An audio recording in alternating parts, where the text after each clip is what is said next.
हंगामामध्ये सगळ्यात जास्त खताची गरज ही शेतकऱ्याला असते आणि या सरकारला नेमकं या खरीपाच्या हंगामामध्ये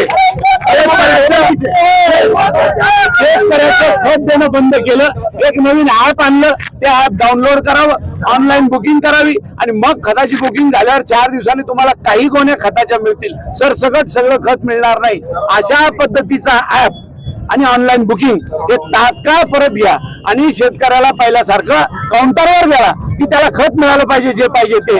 अशा पद्धतीची भूमिका घ्या. अरे तो अन्नदाता आहे, त्याला तुम्ही अजून किती दिवस अडवणार आहात?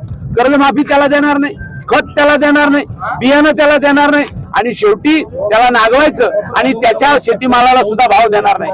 अरे या शेतकऱ्यांनी सुद्धा तुम्हाला या सरकार म्हणून निवडून दिलेलं आहे. एक दिवस तोच शेतकरी तुम्हाला खाली खेचल्याशिवाय राहणार नाही आणि म्हणून तात्काळ तुम्ही या खताचा हात परत घ्या आणि शेतकऱ्याला तात्काळ खत द्या.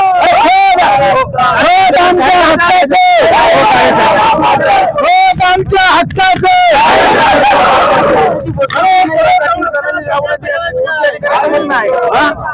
शेतकऱ्याची हे फसवणूक करायचा प्रकार नाही. हे आयात करावा लागणाऱ्या युरिया मोठ्या प्रमाणात केंद्र सरकारच्या तिजोरीत खडखडाट आहे, ती आयात कमी व्हावी म्हणून या पद्धतीने शेतकऱ्याला अडवण्याचं काम सुरू आहे. 80% खत युरिया आयात करावा लागतो आणि त्याच्यामध्ये आयात करायचं काम पडू नये. सरकारच्या तिजोरीत पैसा नाही की काय, अशी परिस्थिती निर्माण झालेली आहे आणि म्हणून तुमच्या लक्तर वेशीला टांगले आणि आमच्या शेतकऱ्यावर कशासाठी आणताय? आणि शेतकऱ्याचं खत का नाही मागत? का नाही शेतकऱ्याला खरीपामध्ये पूर्ण खत उपलब्ध करून देत? आणि म्हणून आमचं म्हणणं आहे, आणि ते फक्त संभाजीनगरवर काय वक्रदृष्टी हो, इथं भारतीय जनता पक्षाचे आणि शिवसेनेचे खासदार सगळ्यात जास्त आहे, आमदार सगळ्यात जास्त आहे, जिल्हा परिषद महापालिका त्यांच्या ताब्यात आहे आणि म्हणून शेतकऱ्याला त्रास देता का?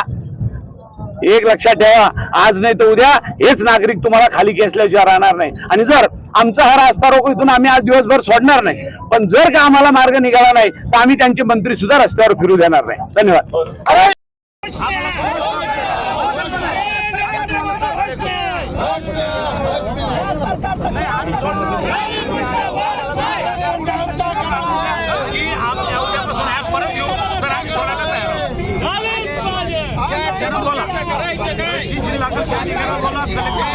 आणि आमच्या ऍप जर उद्या परत घेत असेल तर आम्ही इथून उठू. अरे